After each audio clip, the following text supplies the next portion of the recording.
সুপ্রিয়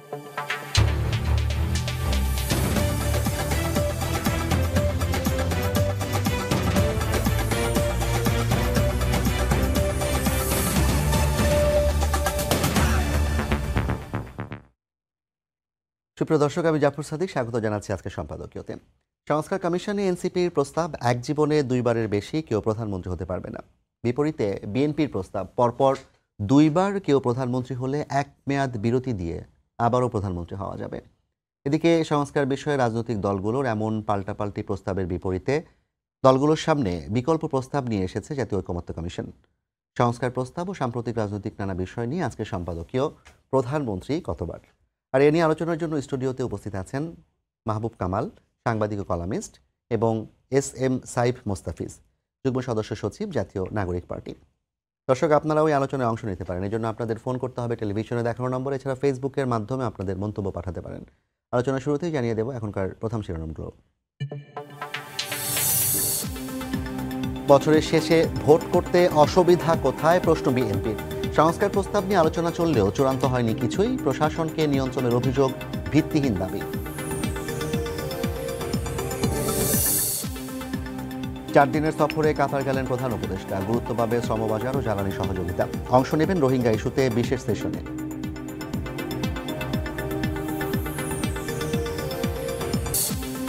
এবং অর্থ পাচারের অভিযোগে সাকিব আল হাসানের বিরুদ্ধে অনুসন্ধান শুরু দুদকের। চেতনা বাস্তবায়নের নামে 200 কোটি টাকা লুটপাটের অভিযোগে মুক্তিযুদ্ধ মন্ত্রণালয়ের অভিযান।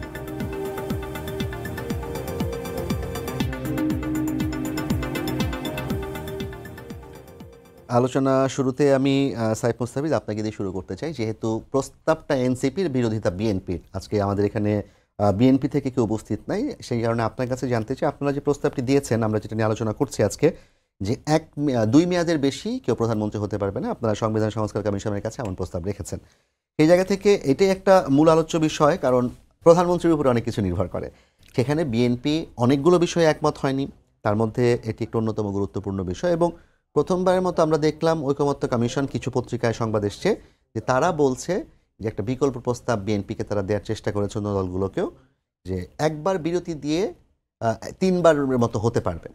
সো এই বিষয়ে আসলে আপনাদের বক্তব্য কিংবা অবস্থান কি? আপনারা কি কোনো ধরনের ছাড় দিবেন, নাকি আপনাদের জায়গায় অবস্থানটা সুদৃঢ় থাকবে?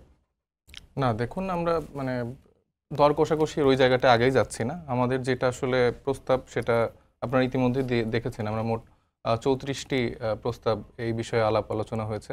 তার মধ্যে একটি গুরুত্বপূর্ণ যে বিষয়টি ছিল যে প্রধানমন্ত্রীর মেয়াদ, এবং একজন প্রধানমন্ত্রী 2বারের বেশি ক্ষমতায় থাকতে পারবেন না।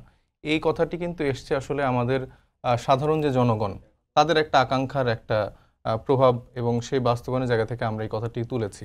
কারণ আমরা বিগত সময়ে দেখেছি যে পরিবারতান্ত্রিক যে রাজনীতিগুলো হয়েছে এবং ব্যক্তিকেন্দ্রিক যে রাজনীতি হয়েছে, শেখ হাসিনা একাই সব কিছু ছিল, সে দলের প্রধান।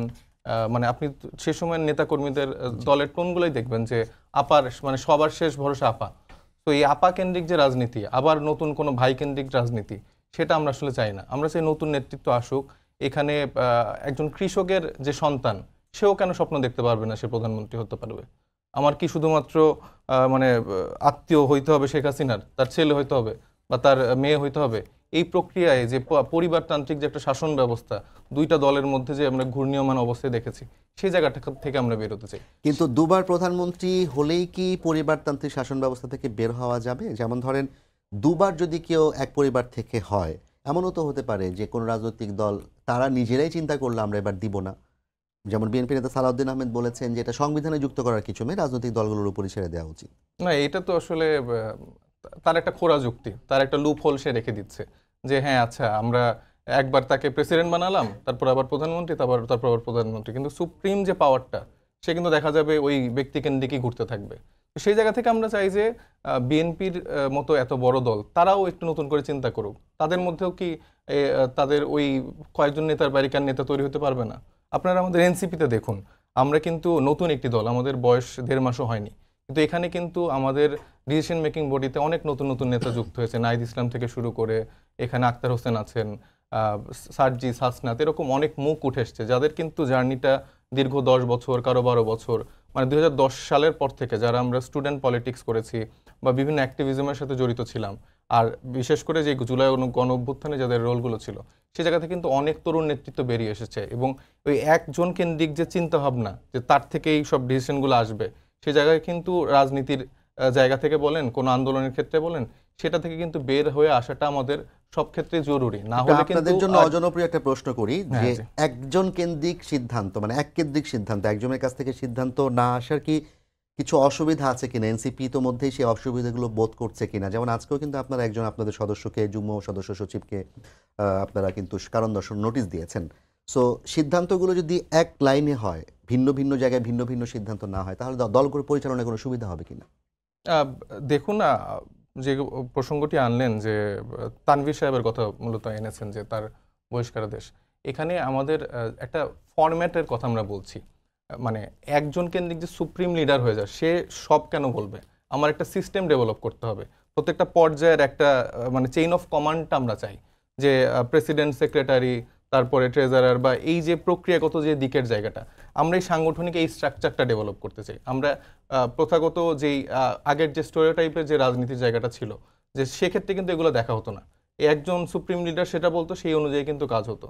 এবং সেই জায়গাটাই যদি আসলে সাকসেসের রেটটা আমরা দেখতে পাই, আমরা তো দেখছি যে বিগত সময়ের প্রত্যেকটা রাজনৈতিক দলের কিন্তু এখানে ব্যর্থতার একটা দায় আছে। সেই জন্যই কিন্তু আমরা এই কথাগুলো বলছি। এবং আপনারা যদি বাইরের দেশের পলিটিক্সের কালচারগুলো দেখেন, সেখানেও কিন্তু এটাই আছে যে আপনি ইউএসএ তে যদি দেখেন একবারের মানে একজন প্রধানমন্ত্রী কিন্তু কিন্তু ইউএস এর যে নির্বাচন ব্যবস্থা সেটা তো একদমই অন্যরকম। সেটার সাথে কি আমাদের দেশের নির্বাচন ব্যবস্থা সংস্কার না করে এই প্রধানমন্ত্রীর ব্যবস্থা সংস্কার করে কারণ আসলে আমরা সেই তো পদ্ধতি পুরাটাই আসবে কিনা? সিস্টেমের সংস্কারের কথাই তো বলছি। আমরা তো শুধুমাত্র প্রধানমন্ত্রীর এই 2 মেয়াদের কথা বলছি না। আমরা সেটা তো কি আমাদের প্রত্যেকটা আমাদের নির্বাচন আমরা ব্যবস্থাটা কি জনপ্রশাসন থেকে শুরু মানে করে আমরা ইউএস এর মতোই হবে? আস্তে আস্তে যদি আমাদের সিস্টেম ডেভেলপ আমরা করতে পারি, কেন নয়? আমাদের যদি মনে হয় যে আমাদের প্রক্রিয়াগত দিকে আমরা আরো একটু ডেভেলপ করব সময়ের সাথে সাথে, আমরা একসময় তো উন্নত রাষ্ট্রগুলোর মতো করে আমাদের কাঠামো তো জি তৈরি করতেই পারি, যেখানে স্যার, আপনার কাছে আবার আসবো। কামাল ভাই, আপনাকে আজকে আমি একটু বিষয়ের মধ্যে আটকে রাখতে চাই। প্রথম মানে ধাপে যে প্রধানমন্ত্রী কতবার নিয়ে যে প্রশ্নটি উঠছে, যেটি সাইফ মুস্তাফিজ বারবার করে বললেন যে পরিবারতন্ত্র ভেঙে দেওয়ার জন্য সিদ্ধান্তগুলো আসলে বিভিন্ন জায়গা থেকে একসাথে একটা সিদ্ধান্ত আসার জন্য এটা গুরুত্বপূর্ণ। আপনি কি মনে করেন প্রধানমন্ত্রীর প্রস্তাব কাদেরটা বেশি গ্রহণযোগ্য? বলছি আমি একটু পরে আসবো। ইউএস এর কথা হলো না, ইউএস এর তো প্রেসিডেন্সিয়াল সিস্টেম, ওটার সাথে তো এটা মিলবে না। দেখেন, পলিটিক্যাল সায়েন্সে একটা কথা আছে, when politics fails comes the constitution. যখন রাজনীতিটা ফেল করে তখন কনস্টিটিউশনের দরকার হয়। একটা ক্রাইসিস, আচ্ছা দেখি তো কনস্টিটিউশনে কী লেখা আছে, ওখান থেকে দেখে দেখে আচ্ছা এই পরিস্থিতিতে এই পলিটিক্স যদি ঠিক থাকে ওইটা বছরের পর বছর শেলফে পড়ে থাকবে, ওটার কোনো প্রয়োজন নাই। দেখেন, you must be knowing the Chinese constitution is more democratic than our 72 constitution, more democratic. বাংলাদেশে জনসভা করতে গেলে ডিএমপির পারমিশন লাগে, চায়নাতে জনসভা করতে গেলে সেটাও লাগে না, সো ডেমোক্রেটিক। কোনো জনসভা দেখেন, কোনো প্রতিবাদ দেখেন? আমি কিছুদিন আগে ভিয়েতনাম থেকে আসার পথে ওই একদিন চায়নাতে থাকতে হয়েছে, আমাকে কানেক্টিং ফেল করছিলাম। আমি একজনকে জিজ্ঞেস করলাম, আচ্ছা তোমাদের কনস্টিটিউশন তো ডেমোক্রেট, তোমরা মিটিং মিছে তোমাদের কোনো প্রতিবাদ নাই? তো আমারে বলতেছে যে ভাই একবার প্রতিবাদ করছিলাম তিয়েনআনমেন স্কোয়ারে, ট্যাঙ্ক দিয়া সব উড়াই দিছে একদম। 90 হ্যাঁ, তিয়েনআনমেন স্কোয়ারে। এটা হচ্ছে পলিটিক্স ভার্সাস কনস্টিটিউশন। আবার ব্রিটেনে যান, আনরিটেন কতগুলো কনভেনশনের উপরে চলতেছে, এবং ওখানে কিন্তু ধরেন একটা ক্রাইসিস হলো, নো কনফিডেন্স আসলো, নো কনফিডেন্সে রিজাইন করে বসে থাকলো, মিড টার্ম ইলেকশন হচ্ছে।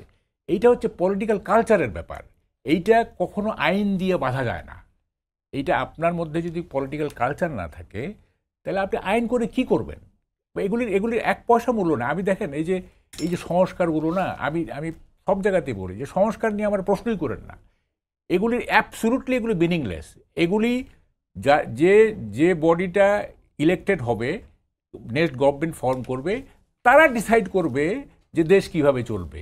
আপনি এখানে চার্টার কত চার্টার হয়েছে না আমাদের? এরশাদের পতনের পরে চার্টার হনে 3 জোটের রূপরেখা হয়েছে কিনা? কোনটা মানা হয়েছে? শুধুমাত্র প্রেসিডেন্সিয়াল পদ্ধতি থেকে পার্লামেন্টারি সিস্টেমে গেছে, এইটা শুধু মানা হয়েছে। 3 জোটের রূপরেখার আর কি মানা হয়েছে আপনি বলেন? এই যে 3 জোটের রূপরেখা করলাম এরশাদ পতনের সময়, লাভ হয়েছে কিছু?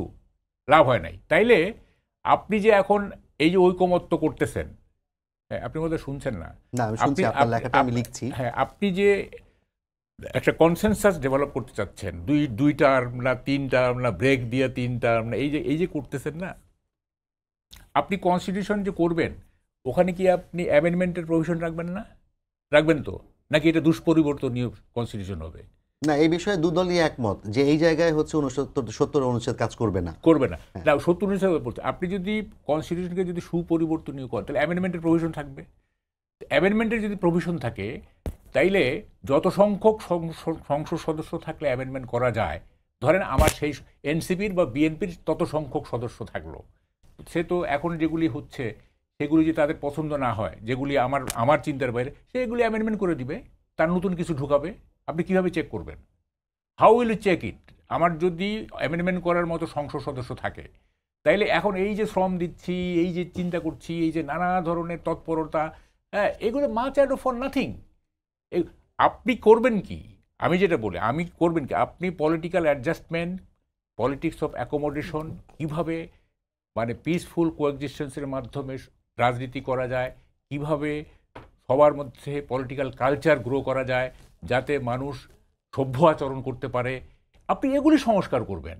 আর বড় জোর আপনি কি করবেন, নির্বাচনটা যাতে ফেয়ার হয়, যাতে প্রপারলি একটা পাবলিক রিপ্রেজেন্টেটিভ ক্ষমতা নিতে পারে, সেই জন্য নির্বাচন সংক্রান্ত যে সমস্ত সংস্কার দরকার, ধরেন যে ওই নির্বাচন কমিশন, আরপিও, এই যেগুলো আছে, হ্যাঁ, সেগুলি আপনি সংস্কার করেন যাতে ইলেকটেড বডিটা আপনার ফেয়ার এবং মানে কি বলে গ্রহণযোগ্য হয়। আপনার এইসব সংস্কারের তো কোনো লাভ নাই, এগুলি তো 1 পয়সা মূল্য নাই। হ্যাঁ, আপনি শুনেন, মানে আমাদের দেশে কি হয়, আমরা কি দেখছি, আমাদের তো আমরা মনে হচ্ছে কি আমরা বোধহয় আমরা বোধহয় 53 বছর বোধহয় ঘুমায়েছিলাম। হ্যাঁ, এই 5ই আগস্টের পরে আমরা জেগে উঠছি, ব্যাপারটা তো তা না। আমরা তো we have been observing this country since 53 years. কি হয়? 53 বছরের রাজনৈতিক সংস্কৃতির পরিবর্তন করা গেল না, এখন সংস্কার করে কিভাবে পরিবর্তন? সেটি তো আমি বলছি। আপনি দেখেন ব্রুট মেজরিটি পেলে কি হয়। 2001-এ বিএনপি ব্রুট মেজরিটি পাইছে, কি না করছে, হোয়াট নট দে ডিড। 2009-এ আওয়ামী লীগ ব্রুট মেজরিটি পাইছে, কি না করছে আপনি বলেন? 3টা প্রহসনের নির্বাচন থেকে শুরু করে যা ইচ্ছা তাই করছে। তাইলে আপনি মানে যেখানে ব্রুট মেজরিটি পেলে যা খুশি তাই করা যায়, হ্যাঁ, মানে সংবিধানকে সংশোধন করা যায়, করা যায়, এই যে 15th অ্যামেন্ডমেন্ট করে বাতিল করে দিল, আপনার তত্ত্বাবধায়ক সরকার বাতিল করে, আপনি চেক করতে পারছেন 15th অ্যামেন্ডমেন্টকে? ইভেন ধরেন 4th অ্যামেন্ডমেন্ট, আওয়ামী লীগ যে কারণে আওয়ামী লীগ সবচেয়ে বেশি সমালোচিত হয়, 4th অ্যামেন্ডমেন্ট একদলীয় শাসনে গেল, আপনি চেক করতে পারছে? কনস্টিটিউশনকে চেক করতে পারছে? পারে নাই তো।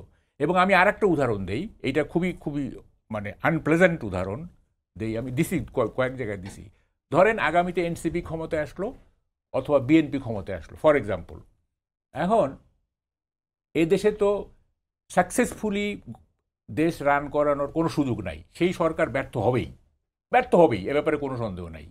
যখন ব্যর্থ হবে তখন একজন আর্মি জেনারেল বলবে এই যে অব্যবস্থাপনা, এই দুর্নীতি, এই নেই সেই নেই, এইভাবে দেশ চলতে পারে না, it is our historical responsibility on our shoulder to take over. এই অবস্থা চেঞ্জ করার জন্য আমাদেরকে ক্ষমতা নিতে হবে। সে জাস্ট টেক ওভার করলো, কনস্টিটিউশন কোথায় যাবে? It will be suspended for indefinite period, অনির্দিষ্টকালের জন্য স্থগিত থাকবে। ওই কনস্টিটিউশন কি ওই আর্মি টেক ওভার প্রতিরোধ করতে পারবে? পারছে? 72 কনস্টিটিউশন কি জিয়াউর রহমানের এরশাদের ক্ষমতা কি মানে আপনার চেক করতে পারছে? পারে নাই তো। তো কনস্টিটিউশন হ্যাজ লিটল পাওয়ার। 2024-এ তো পেরেছে, কনস্টিটিউশন না পারুক, পাবলিকের ডিমান্ডের কারণে কিংবা যেভাবেই হোক, 24-এ তো পেরেছে। 24-এ তো আর্মি অবস্থা ছিল টেক ওভার করার মতো না, যারা ডিজায়ার করে নাই, অথবা ছাত্র জনতার শক্তির কাছে তারা সাহস পায় নাই, ছাত্র জনতার যে শক্তি সেই শক্তির কাছে তারা সাহস পায় নাই, অথবা তারা ডিজায়ার করে, দুইটার একটা, আইদার অফ দি টু, তাই না? ইট ডাজ নট মিন যে 5ই আগস্ট, শুনেন 5ই আগস্ট কিন্তু প্রতি বছর হয় না।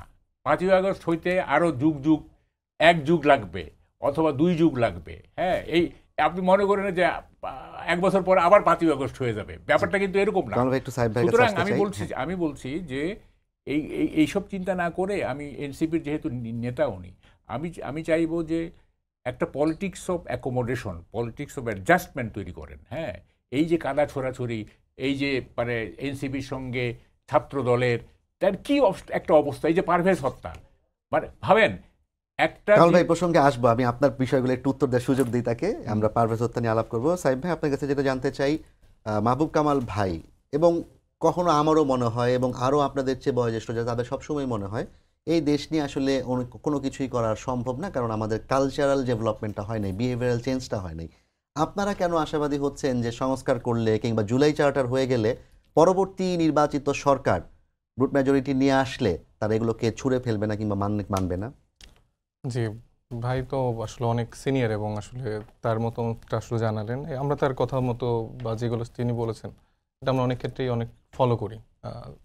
কিন্তু ৫ আগস্টের পরের যেই সিচুয়েশনটা, সেটা যেটা বললেন যে বিগত অনেকগুলো উদাহরণ তিনি দিলেন, আসলে সেটা সত্য, সবগুলোই সত্য। কিন্তু ৫ আগস্টের পর সিচুয়েশনটা একটু ডিফারেন্ট। কারণ আমাদের মতো মানুষরা কিন্তু কখনো আমরা চিন্তা করিনি যে আমরা অ্যাক্টিভলি একটা পলিটিক্যাল পার্টি করব, আমরা আসলে নির্বাচন কেন্দ্রিক চিন্তা করব। এবং যে কনসাসনেসের কথাটা আসলো, এটা কিন্তু শুধুমাত্র আমার মধ্যে এসছে তা না, একজন রিকশালার মধ্যেও কিন্তু এসে গেছে।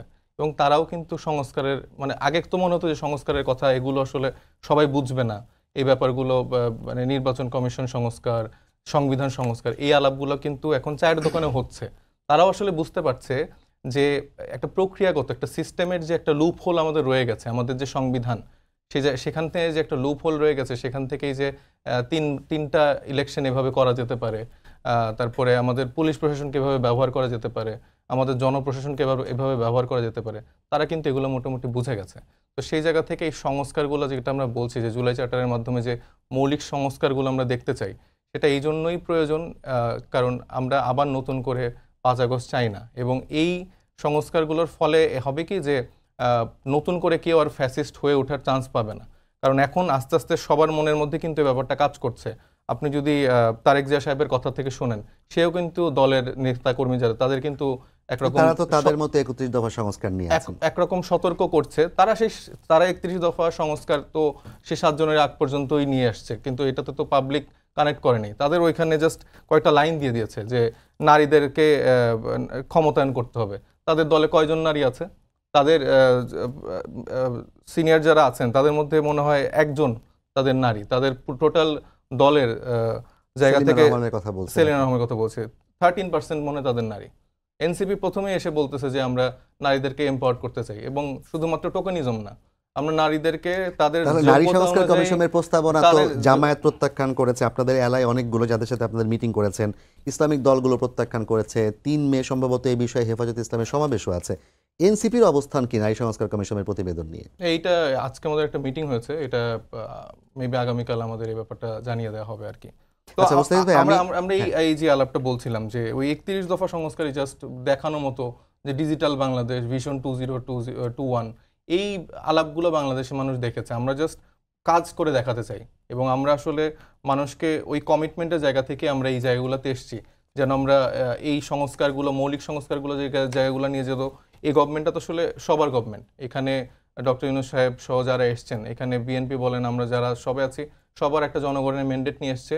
এবং এটা ওই ৩ রেখার মানে ৩ জোটের যে রূপরেখার কথাটা আসলো, সেটা কিন্তু আমরা রাজনৈতিকভাবে একটা ব্যর্থ জায়গা দেখেছি, যে আমরা বিশ্বাস করেছিলাম পলিটিক্যাল দলগুলোর প্রতি, তারা কিন্তু সেই সংস্কার প্রশ্নে ওইটাই আপনাদের কিন্তু উদাহরণ যে ওখানে ব্যর্থ হয়েছে বলে আমরা এখন চাই। এই জন্যই আমরা আসলে রাজনীতিতে এসেছি, এবং আমরা চাই যে এই যে বর্তমানে যারা ইন্টারিম গভর্নমেন্ট আছেন, তারা এই বেসিক সংস্কারগুলো কিছু করে তারপরে একটা সুষ্ঠু নির্বাচনের মাধ্যমে যেই দলে আসুক না কেন, তারা ওই মাইন্ডে রেখে কাজ করবে যে না, আমি আবার একটা পরিবর্তন করব বা ওইটা ফেলে দিব, তাহলে কিন্তু পাবলিক আবার সেইভাবে খেপবে বা সেইভাবে রিয়াক্ট করবে। তো সেই জায়গা থেকে আমরা ওই ভরসা বা আস্থার জায়গাটা পাই।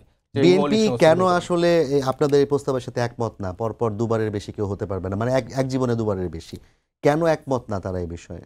তারা একমত না, তাদের তো ওই যে সে পুরনো রাজনৈতিক বন্দোবস্তের মধ্যে বিলিভ করে, সে ওই পরিবারতান্ত্রিক রাজনীতিতেই বিলিভ করে, তাদের ওই দলীয় প্রধান তাকেই বারবার হয়তো বা চাচ্ছে। আপনি কিছুক্ষণ আগে একটা কথা বলেছেন যে সংস্কার বিষয়ে রিকশাওয়ালা থেকে শুরু করে রিকশা চালক, চায়ের দোকান, এগুলো নিয়ে আলাপ হচ্ছে।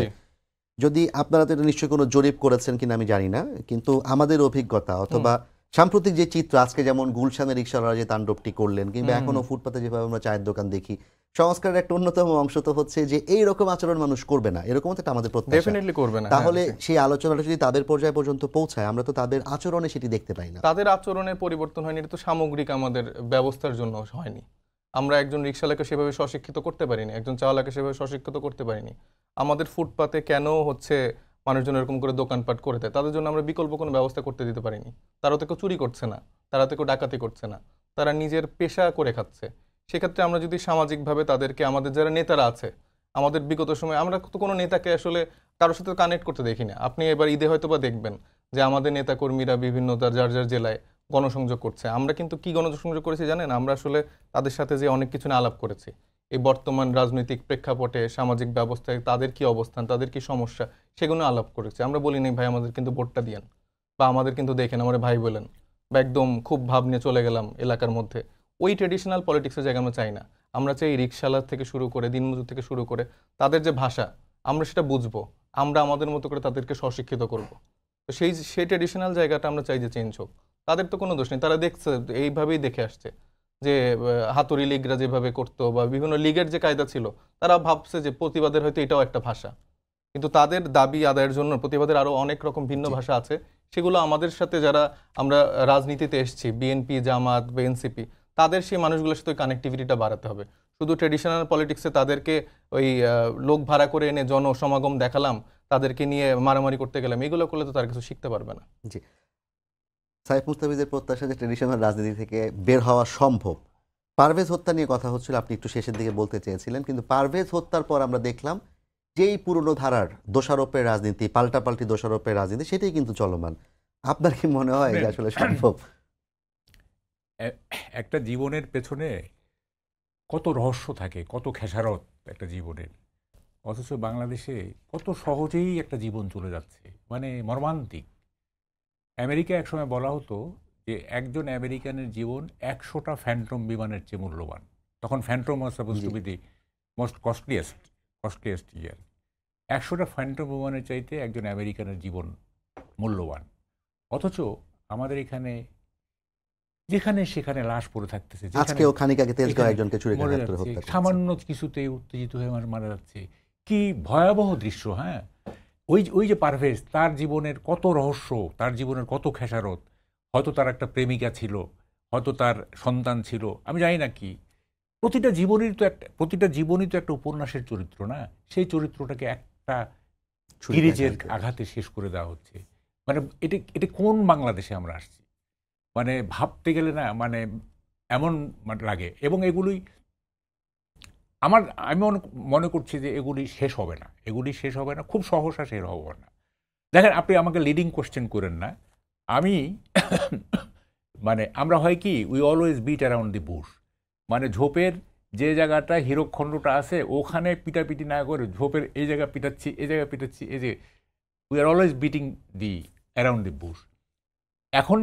এখনকার ইস্যু কী হওয়া উচিত? আপনি যেগুলি বলছেন না, এগুলি এখন প্রমিনেন্ট না। এখন দুইটা ইস্যু, একটা হচ্ছে জিও পলিটিক্সটা কী দাঁড়াচ্ছে, 2 নম্বর হচ্ছে আমাদের ইকোনমিটা কোন জায়গায় আছে। That is the two major burning issue of the day. হ্যাঁ, আপনি নির্বাচন নিয়ে আসেন, কতগুলো জিনিস আমার মাথায় ঢুকে না। যেমন ধরেন, এই যে আজকে ইউনূস সাহেব বলতেছে যে 3-0 এইটা বিশ্ববাসীর দৃষ্টি আকর্ষণ করছে। আরে 3-0 এটা কি? What has it to do with our politics? আর 3-0 কি? মানে 3-0 একটা হচ্ছে আনএমপ্লয়মেন্ট, একটা পোভার্টি, দুইটা সমার্থক। আপনি বরং বলেন যে 3-0-র মধ্যে 0 আর্মস, তাইলে একজন শান্তিবাদী লড়াইটার হিসেবে আপনাকে বোঝা যাবে যে কোনো আর্মস থাকতে পারবে না পৃথিবীতে। কার্বন থাকতে পারবে বলছেন, সেকেন্ডটা আপনি বলেন আনএমপ্লয়মেন্টে বলেন যে কোনো আর্মস থাকতে পারবে না, সমস্ত আর্মস ভূমধ্য সাগরে ফেলে দিতে হবে আমেরিকার এবং সোভিয়েত ইউনিয়নের সবাই। আপনি তো ওইটা বলছেন না। আপনি শান্তিবাদী, শান্তিতে নোবেল লরিয়েট, আপনি বলতেছেন পোভার্টি, আনএমপ্লয়মেন্ট। আরে পোভার্টি আর আনএমপ্লয়মেন্ট তো একই জিনিস। আপনি 1 নম্বর পোভার্টি করেন, 2 নম্বর বলেন আর্মস, তাইলে বুঝবো যে আপনি শান্তিতে নোবেল লরিয়েট। দেখ, এইসব কথা ব্যাপার বিষয় না। এখন যেটা দাঁড়াইছে সেটা হচ্ছে যে ভূ রাজনীতিটা কি হচ্ছে। আমরা কিন্তু সব কথা কিন্তু এই সময়ের মধ্যে বলা যাবে না, আবার কিছু জিনিস এমনিতেই বলা যাবে না। হ্যাঁ, কিন্তু আমরা দেখতেছি একটা জটিল জায়গায় চলে যাচ্ছে দেশ, একটা জটিল জায়গায় জেলে যাচ্ছে। এবং এই জটিলতা প্রথম তৈরি করছেন আমাদের প্রফেসর সাহেব। উনি চায়নাতে গিয়ে এই যে বললেন যে কি, we are the guardian of the ocean and China can May consider the 7 sister as an extension. এইটা বলে ইন্ডিয়ারে খেপাই টেপাই দিয়ে ট্রান্সশিপমেন্ট বাতিল হয়ে গেল। তারপর তারা নানা কার্ড খেলতেছে, বর্ডারে মানে ইরিটেশন। ইন্ডিয়া কি আসলে এই কথাতেই খেপা কামাল না, ভাই, এইটাতে নাকি ইন্ডিয়া তো 5ই আগস্টের পর থেকে আমাদের উপর খেপা? খেপা, কিন্তু এইটাকে আপনি অ্যাক্সেলারেট করছেন, আপনি এইটাকে এবং ইন্টারন্যাশনালি একটা মানে অজুহাত তৈরির সুযোগ করে দিছেন। হ্যাঁ, কারণ এটা তো কোনো দেশ যদি অন্য দেশ যারা থ্রেটেন হয় তাহলে কিন্তু ইন্টারন্যাশনাল ল পারমিট করে যে সে। না কামাল ভাই, আপনি ট্রান্সশিপমেন্টের কথাও বলছিলেন, আমি এটা নিয়ে আলাপ করতে চেয়েছিলাম। ধরেন আমি 2001 সালে আমরা দেখেছি, অনেক ছোট ছিলাম, যে জীবন দিব ট্রানজিট দিব না, রাস্তায় কাফনের কাপড় নিয়ে শুয়ে পড়েছে মানিক মিয়া এভিনিউতে, তখন বিভাজনও ছিল না। কিন্তু সেই আওয়ামী লীগ সরকার আসার পর ট্রানজিট কিন্তু বিনা প্রশ্নে চলে গেল, ট্রান্সশিপমেন্ট বিনা প্রশ্নে চলে গেল। এখন আপনার কাছে কি মনে হয় যে ইন্ডিয়ান ট্রান্সশিপমেন্ট একতরফাভাবে ওরা বাতিল করাটা আমাদের জন্য খুব বড় ধরনের জিওপলিটিক্যাল ব্যর্থতা হয়ে গেছে? না, আমাদের তো ব্যর্থতার প্রশ্ন না, আমরা কিভাবে, আমি কতটুকু ক্ষতিগ্রস্ত হলাম। যেমন ওই যে তো বললেনই, এই যে উপদেষ্টা তো বললেনই যে আমরা 2000 কোটি টাকা আমাদের গচ্চা দিতে হচ্ছে, এটা হচ্ছে না আমাদেরকে।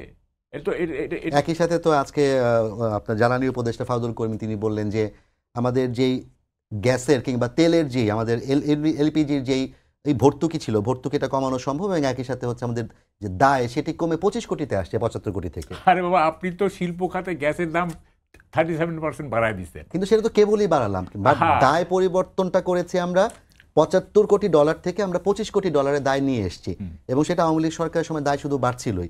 অর্থনৈতিক অবস্থায় কি আমরা আসলে খুব খারাপ অবস্থায় চলে গেছি? আমি মনে করি যে কতগুলি ইন্ডেক্সে, কতগুলি ইন্ডিকেটর বলতেছে যে আপনার এই মুহূর্তে না হোক, আপনার মানে নিয়ার ফিউচার আমাদের অর্থনীতি খারাপ অবস্থায় চলে যাবে। এই মুহূর্তে না, কতগুলি ইন্ডিকেটর, আপনার তো সময় কম। যেমন ধরেন যে এই যে ইনভেস্টমেন্ট, না, আমি যে ইনভেস্টমেন্টের যে বাগাড়ম্বর করা হলো ইনভেস্টমেন্ট, আমি তো মনে করি কোনো ইনভেস্টমেন্ট এখানে আসবে না, কোনো ইনভেস্টমেন্ট আসবে না। এই যে আমার এক ছোট ভাই একটা লেখা লিখছে, ওই একটা ইংরেজি পত্রিকা, চমৎকার, সে লিখছে যে 4টা মেজর অবস্ট্যাকল আছে ইনভেস্টমেন্টের। 1 নম্বর হচ্ছে আনচেকড মবক্রেসি, 2 নম্বর হচ্ছে আনরিজলভ ব্যুরোক্রেসি, 3 নম্বর হচ্ছে ডিক্লাইনিং এফডিআই, 4 নম্বর হচ্ছে শাটিং ডাউন লোকাল ইন্ডাস্ট্রিজ। 4টা মেজর মানে অবস্ট্যাকল আছে ইনভেস্টমেন্টের ক্ষেত্রে, এবং মাইনরগুলো তো আছে, এই যে চাঁদাবাজি, তারপরে গ্যাস, বিদ্যুৎ, টেবিলে দুর্বৃত্তরা টাকার জন্য বসে থাকে, ট্রান্সশিপমেন্ট ইত্যাদি। সুতরাং ইনভেস্টমেন্ট তো হচ্ছে না। তারপরে দেখেন, আমরা যে আশা করছিলাম 5ই আগস্টে যে ডক্টর ইউনূস গ্লোবাল পার্সোনালিটি ইত্যাদি, উনি নিজেও বললেন যে আমি বড় মাঠের খেলোয়াড়। হ্যাঁ, আর বড় মাঠের খেলোয়াড় তো আপনার এই ইউএসএইডের টাকা সবাইটা বন্ধ করেছে, তা আপনারটা করলো কেন? আপনি বড় মাঠের খেলোয়াড়। আপনার এই যে ট্যারিফ, অন্যদের দেখ, আপনি বড় মাঠের খেলোয়াড়, বাংলাদেশের উপরে ট্যারিফ হলো কেন? তাই না? এগুলো তো মৌলিক প্রশ্ন। আচ্ছা, তারপরে ধরেন যে এই যে আইএমএফ আপনি ঋণ ছাড় করার ব্যাপারে বলে দিচ্ছে।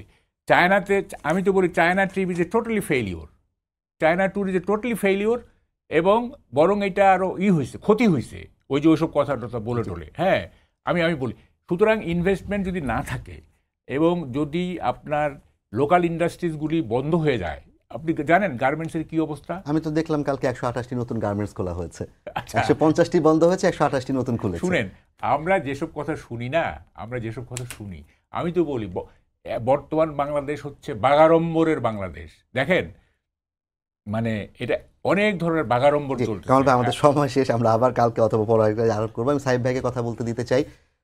কামাল ভাই যেটি বলছেন, বাগাড়ম্বরের বাংলাদেশ, এবং এই দেশে এই মুহূর্তে নির্বাচন কিংবা অন্য বিষয়ের চেয়ে গুরুত্বপূর্ণ হচ্ছে জিওপলিটিক্স কিংবা ইকোনমিক জায়গাটা ঠিক করা।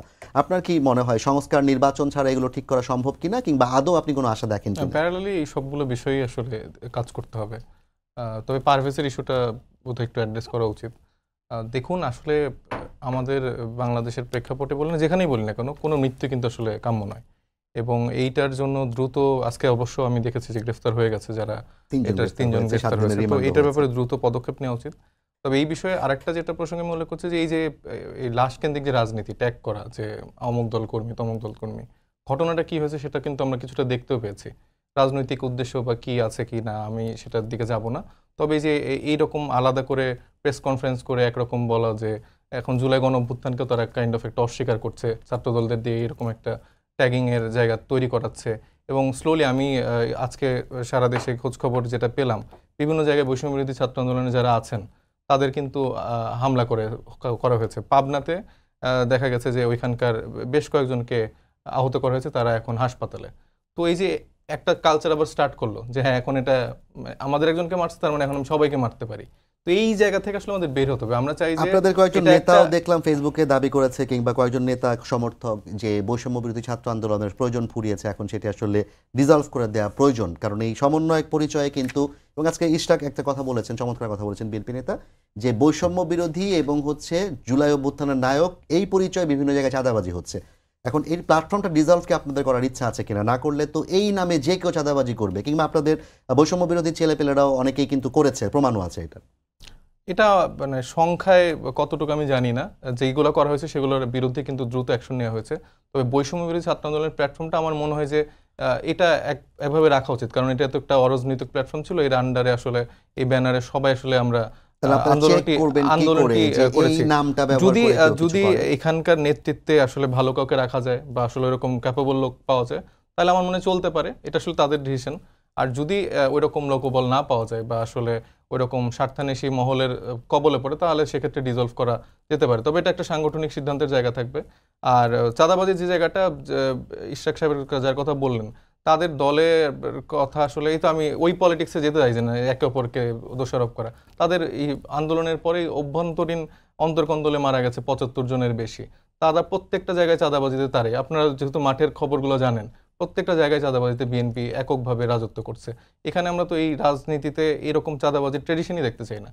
একজন মানুষ ব্যবসা করবে, একজন মানুষ ট্রাক নিয়ে ঢাকা আসবে, সেখানে কেন আমি একজন যে বলবো যে পার্কিং এর চাঁদা দাও, আমি যুবদল করি, ছাত্রদল করি। অনেক আমাকে ধন্যবাদ এক স্যার, মিনিট বুঝতে দিয়ে- পেরেছি আপনাকে। জি এক কামাল মিনিট। ভাই, আপনি সর্বশেষ এক শেষ মিনিট। করবেন। জি আমি এগুলি নিয়ে খুব চিন্তিত না। হ্যাঁ, এই যে ইউনূস সাহেব বলছেন যে ইতিহাসের সেরা নির্বাচন করবেন ইত্যাদি, এগুলি আমার কাছে মানে ইট কস্ট নাথিং আর কি। হ্যাঁ, আমি যে জিনিসটা মানে জোর দিতে চাই সেটা হচ্ছে যে চায়নার বেল্ট অ্যান্ড রোড ইনিশিয়েটিভ এবং আমেরিকার ইন্দো প্যাসিফিক স্ট্র্যাটেজি, জি এই দুইটাকে কিভাবে ইউনূস সাহেব ব্যালেন্স করবেন, এইটা হচ্ছে এখন একটা burning question. It's burning question. চায়নার পক্ষ থেকে কিন্তু অনেক ধরনের চাপ আছে।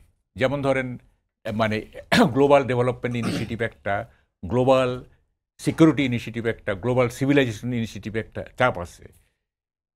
আর ওদিক দিকে আমেরিকা তার যে মানে বাংলাদেশটা কি, বাংলাদেশের পুলসেরাত, মানে আপনি ভেস্তে যেতে গেলে পুলসেরাত পার হয়ে যেতে হবে। সো স্ট্র্যাটেজিক্যালি ইম্পর্টেন্ট এটা।